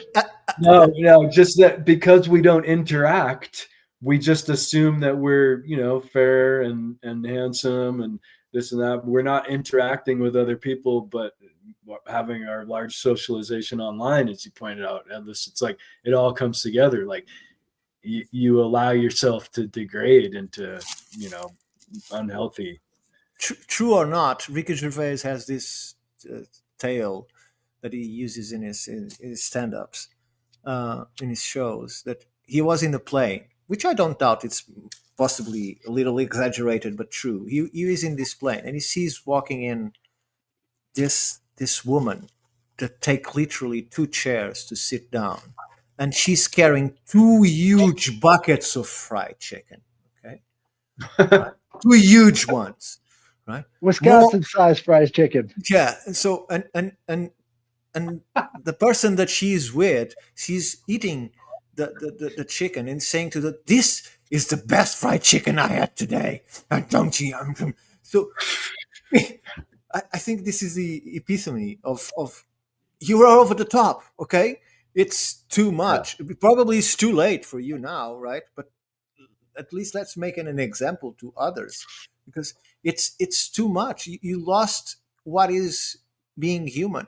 You cannot do what a normal human can do, right? It's transhumanism in itself, because it's no longer being human, because you cannot walk properly, you cannot run, you cannot have sex, you can nothing, right? When you see these kids that they reach 13 years old and they no longer can see their dicks, something is wrong with you, okay? Wally hover chairs. That's the answer. We need Wally hover chairs and robots to do everything. We could just Exactly. hover right up on top of all the garbage and we'll be fine. And they can make fun of people who walk. Yeah, those assholes. What do they think they're doing? They're showing us. See, this is the problem. I think there was a missing piece to the entire American unhealthy diet scheme where you just eat, eat, have no shame because it's all about you. It's all about that. The missing piece was the aggression. And I think fat positivity injected a nice piece of aggression right into that whole sort of milieu. So now, if you are doing anything that makes that person feel uncomfortable, you're the problem. You're the problem. So, walking, you're the problem. You need to be on a hover bed because don't you know other people have to be confined to that hover bed because of their massive weight? And you're being insensitive walking around on your feet. So get on that hover bed and stop making everybody else feel bad. Look, I know this is quite hard for people that maybe some people that are listening are overweight, but it's a state of mind, right? If you are indeed happy of being as such, if you are conformed with the idea that you're going to be more prone to diseases and to an early death than other people, all for the pleasure of eating as much as you want, by all means, please do it, right? But if you live in anguish with yourself because you cannot stop eating, it's like any other addiction. You just have to transform your mind into a different setting. You just have to realize that you want to be different. I'm not going to say better. You want to be different than you are now. So, and now, be it now, or being now in an hour or now in a month, is the now that you have to change your mind and start making changes if you're not happy with yourself. Because most of the people that I see saying that I'm very happy for being 300 pounds, they are not. They're lying.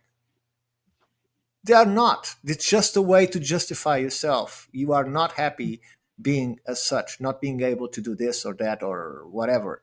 There are huge compilation videos on YouTube right now where you've got all those people saying, "I'm 600 pounds and I'm happy with myself," Exactly. and they show their date of death Oh, immediately after it. So, oh, I mean, wow. Yeah. it takes such a toll on the body. It will kill you, right? That's the part they're leaving out is it will kill you, and it's gonna be soon. And you see documentaries, images from the 50s and 40s and 60s on the America, maybe even 70s, and that didn't happen in the population. I see lots of fit people because schools, because it had good exercise programs. uh, People were athletic. The Americans And were an athletic people, and all of a sudden the whole world transforms into this eat as much as you can buffet. right. Right. I was going to say, yeah, no one back then was so transfixed with happiness equating to gluttony, right? Like now Americans, pursuit of happiness, pursuit of eating whatever I want all day long. For those that might have the inclination to lose weight and reason to, it's of course important what we eat, but a trick is of importance to losing weight and maintaining a good weight is when we eat, right? So 12 on, 12 off is the most conducive to get into a balanced weight. Well, I think we are all Isn't it? different. I need to eat, for Sure, instance, sure. No, every of course. 2 hours I'm starving again, right? But I don't eat 15 pounds of food each time. So I think, Well, yeah, right. You obviously you have the probably the warrior diet, what they call. Eat small Isn't it amounts. funny? Isn't it funny that the more America and the world is addicted to fiat money, fiat currency, inflating our currency away, the more people get addicted to hollow carbs and all of the rest of this food addiction that goes along with having your currency devalued so that you can only afford the shittiest stuff in the supermarket, which is just packed full of these chemicals that make it last longer, so that they can make a profit off of it. And I find even So when money is not necessarily the foremost matter of concern, they'll get McDonald's, right? Like what's this food delivery service? Huge for since Uber the Eats. you were right, yeah, Uber, and huge since the pandemic. Its stock just took like a pitfall crash. No one's using it right now. Everyone's going broke. But people, they wouldn't order yogurts. They would order a Big Mac, right? one. Right. Look, I was at this diner, right? And one of the problems that I find in America is in Europe, you choose a dish from the menu, and that's it. It's the dish. You just say, I want number 12. That's so I don't have to name the dish. And that's the dish. In America, I look at the menu and I said, okay, what can I eat from all of this? And then, okay, I'm going to choose this. And the person comes and what do you want? Oh, I want this. Okay. And what do you want at the side? What do you want to drink? What is the gravy? What is the this and that? There is 7 or 8 options to put on top of the dish. And one of the time, the guy said, do you want some gravy with it? Because I choose a steak or something or whatever it was. Do you want some gravy with it? And I imagined that it come in a cup or something, like a little bit of gravy or whatever, or in the dish. And I said, yeah, okay, I can have it. It's a bit of broth that I probably never had, so let's just try it. And when the plate is put in front of me, I couldn't see the meat because the gravy was extremely thick, right? And was like a mountain on top of the food, right? I had to scrape it all. I had to ask another plate to take it off in order to be able to eat. Who the hell eats that? It's like 5,000 calories just in the gravy, right? All right, you Euro, I can't say it on YouTube. Here we go. You're going to enjoy some of this American fine food right here in Branson, Missouri. This is Lambert's, We're here home at of the Lambert's throwed Cafe, rolls. home of the throwed rolls. We've never been here before, so this should be fun. What do you think, guys? I'm cold, but this looks fun. Excited. Megan, are you excited? Yeah.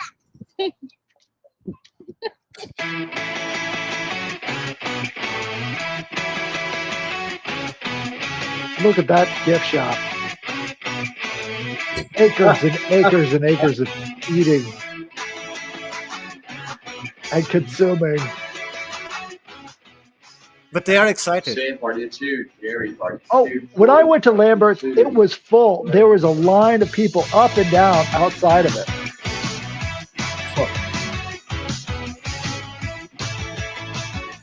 So American. Oh, American nightmare. Huh? Thank you. Okay, so what they do is they bring out hot rolls every 5 minutes, and then you put your hands up and they huck it to you. And so every 5 minutes they've got enough. Look at the size of those trays. I love this place. It's so amazing. At least once. You got to go here. You want a grilled cheese? And what else? What are you really waiting for? Another roll. You want a roll? Yeah. Were they good? It's not just the rolls they come out with. They've got massive plates of sides that they bring up to your table. And they're like, you want some hominy? And they just start dishing it out to you. I guess this was during COVID. Jesus. Hi. There you go. Thank you. Well, it's good for dexterity. Yep. And it brings everybody together. It makes everybody happy. Gets your body involved. All right. Who do I need to Look at the size of that tray. Yeah, dude. What you want? Food. They pile it up. Try it. Fried okra. I was gonna say it's. Fried okra's I can great. feel the heat. Everything's Megan? fried. You don't like fried okra? No, he loves it. Oh, Look at this portion.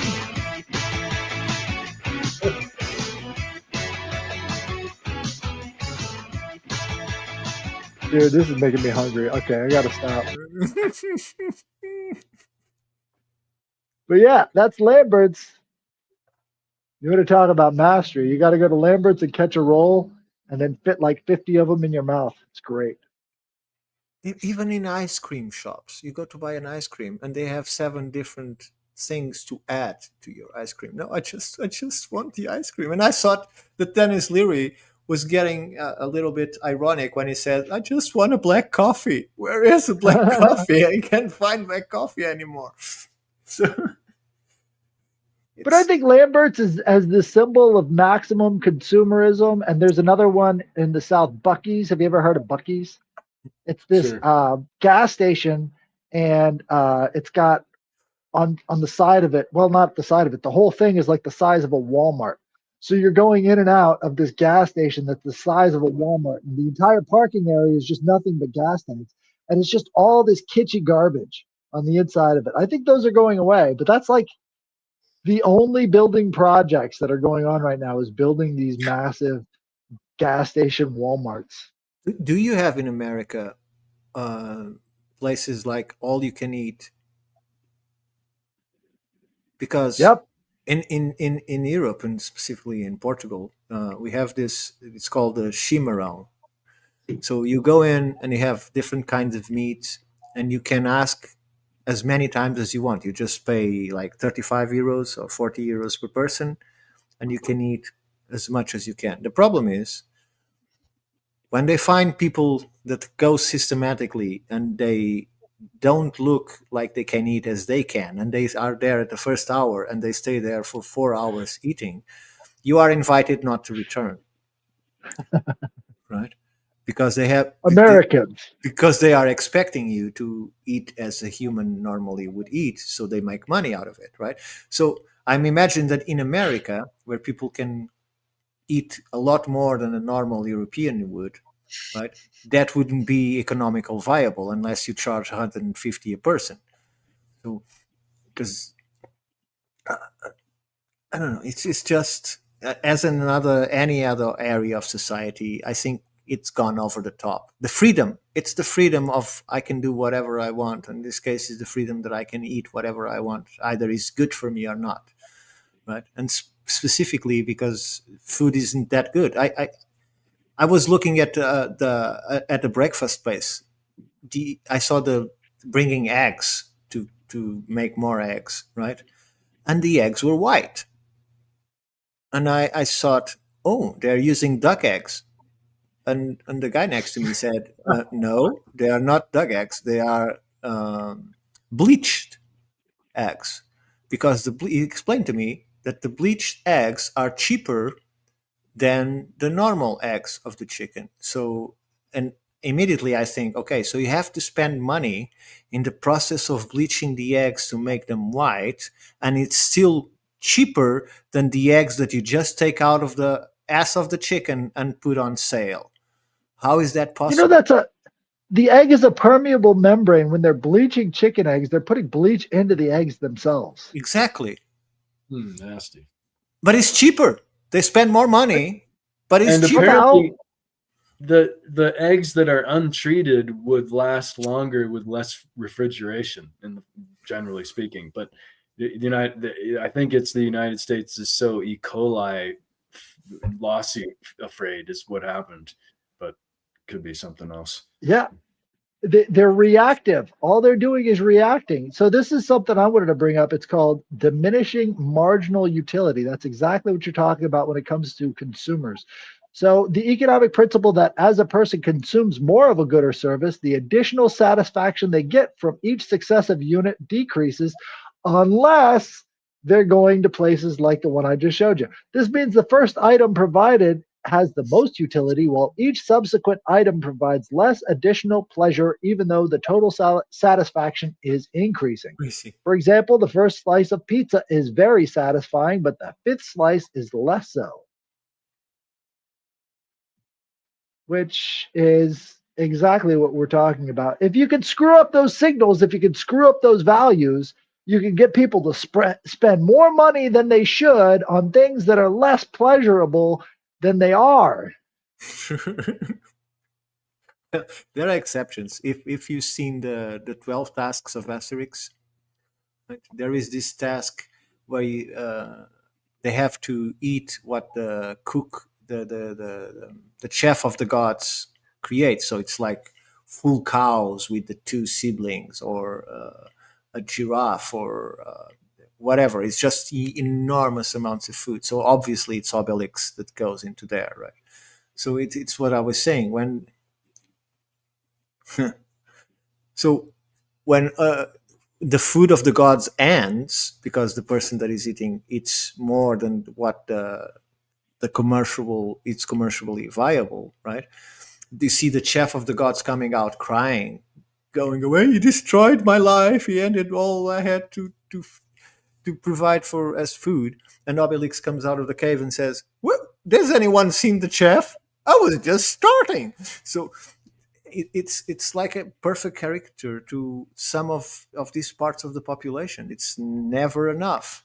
As long as I have the money to put in, I will keep on going. And it doesn't seem that they are having less pleasure at the last slice that they hit at the first, because they are beyond the pleasure. It's already a necessity. It's like the glandules are constantly giving them the sensation of pleasure by doing something that they know it's not good for them, but it sure feels good, so they keep on doing it. It's a round and round circle, exploited by those that make money. Loop. By those that make money. Ironically, though, I think that places like Lambert's would actually be more healthy than some of these health food places, simply because of the interaction. Like the vibe itself is beneficial. And people don't realize like there's energy involved with the consumption of this stuff. And the more that look for that energy around this food and the people and everything else, the fatter we get, because it's a result of the consumption in the process. So it's like that snake eating its own tail. And so we're sort of stuck on the feeling, and it's less about the actual product itself. Hmm. And unless we can divorce ourselves from that ideology, I don't think we'll ever be able to see it. Once we can step away from the ideology and have some perspective, then it comes into very clear focus. But unless you do, it's all going to be about the feelings from here on out. And I think food is just a visible side of it, because people do that in all areas of consumption, right? It's just in food you get bigger, and so it's visible. But in other areas that you consume until you are in terrible death and ruined, you don't see that. It's only the person that is doing that suffers the consequences. The rest of the society doesn't see it or get hurt because of it.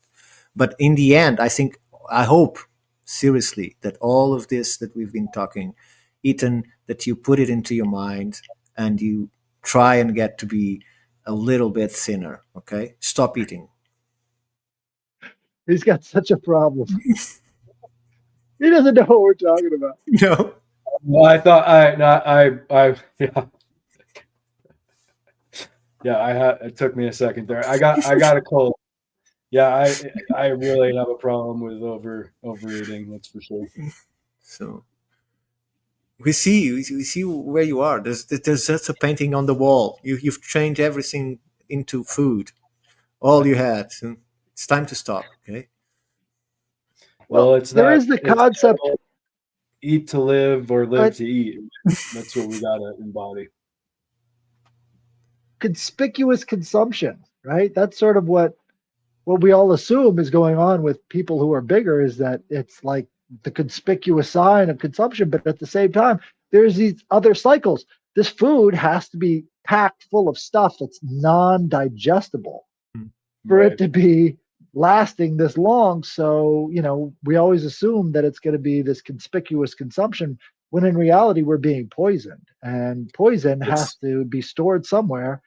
And the very top place for poison to be stored is in the fat cells. So you got to make more of them. And the Romans are laughing at us because they are saying we were more advanced. We had vomitariums. You don't have vomitariums on your facilities. So. Well, you'd be surprised with how much food you could eat if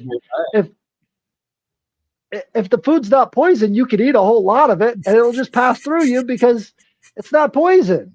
But if it's poison, it'll get stuck in those fat cells where the body can store poison away from vital systems.